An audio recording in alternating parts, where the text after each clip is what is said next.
So tell us what really goes on behind the scenes of red carpets. Okay, so I really want to make this video to let, especially my women viewers, know. I know as women, we're always very concerned about being glamorous and always looking perfect, and we think that the celebrities, have it down pat, and we try and emulate them. So I'm going to tell you that it isn't anything like you really think. So when you work any kind of red carpet, particularly Tiff, because I just got finished with Tiff, it is there's a whole procedure to it. So it starts with you have to have media accreditation, and you have to apply for accreditation, and it's very, very hard to get because you're competing with international media for one little spot on a red carpet to actually have the privilege of hosting or conducting an interview for a premiere. Now, just because you have media accreditation does not mean you get to go to the red carpet. In fact, you receive an email every day in your inbox, and it'll describe what the premieres are, and you have to answer it in a window of about 2 hours time period. And it's decided on whether or not you're going to get that based on what your type show you have, what the reach is, what the topics are, etc., etc. And then by 2 o'clock in the afternoon, day of, you will find out if you actually get to go to that red carpet or not. So then you have to be prepared. So that means you've got to get your hairdresser on speed dial because you've got to get your hair done. And then your makeup has to be done, and you have to have a collection of outfits ready to go because now you have to rush downtown to be at that red carpet by 4 o'clock or 4:30. At which point a security guard will greet you. You will then be escorted over to your spot on the red carpet, which you have a number on. And you now are standing with all your media peers, and you're kind of locked in there like sardines. So then you got to wait for the stars to arrive, even though there is usually a time they're supposed to be there. They never arrive at that time. So you're standing there, you're standing there, you're standing there, and you're dying because you have to go to the bathroom, but you can't leave because if you do, your spot could get moved or what have you. There's little competitive games that go on behind the scenes. So then, you have to go heels to flats, heels to flats, heels to flats.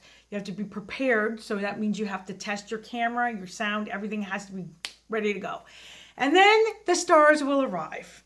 And if you're lucky, because you really do have to get their attention, you will get maybe 45 seconds to a minute to get that question out. Now, you've probably done a little bit of research on what this movie is and the stars involved. And you write your questions down and you're sorting through it. And the person before you who's also supposed to have a minute might go over and take your time and may even ask that question that you were going to ask. Then you got to really think on your feet and come up with another great question like ASAP so that you don't sound like a buffoon or waste your opportunity. And then, of course, this is all contingent on whether or not the star actually wants to talk to you, because you know what? Sometimes they come and they are so managed by their PR people, of which I was once a PR person working red carpets, everything down to the second, that they can say, we're not doing press today in Canada, or I don't feel like talking to you, or they'll answer one question from ET Canada and eTalk, and that's it. So that's a chance you have to take. Another thing you should know about the PR thing and how it all works with the stars. The stars are working. That's why they come. They come to promote their business and work. And, I'm not saying they don't have a bit of fun, but I want to tell you that their day is structured from early in the morning till late at night. When they're here for maybe 24 hours, 48 hours if they have 2 movies premiering at TIFF.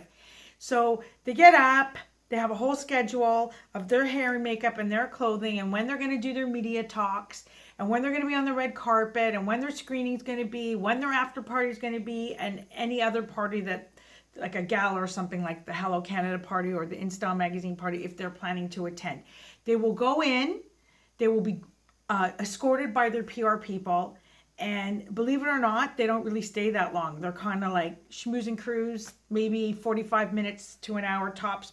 Then the cars are scheduled with the PR people to pick up and drop off. Now, you should know that the lineup for those limos is huge. So they really need to add extra time for that because they can't even get close to the venue. It takes time for the cars to get through and to come back and pick them up. So it's actually quite scheduled. Like it's like a precision of like unbelievable to like the absolute second. So whatever you get, whenever you get, if you're even lucky to get a picture or talk with them or anything, you know, you got to really be on your feet and you got to go, go, go. And Tiff is a lot of work and it's fun and it's great exposure, but it's also exhausting work. And thank God it only happens once a year because I don't think I could do it any more than that.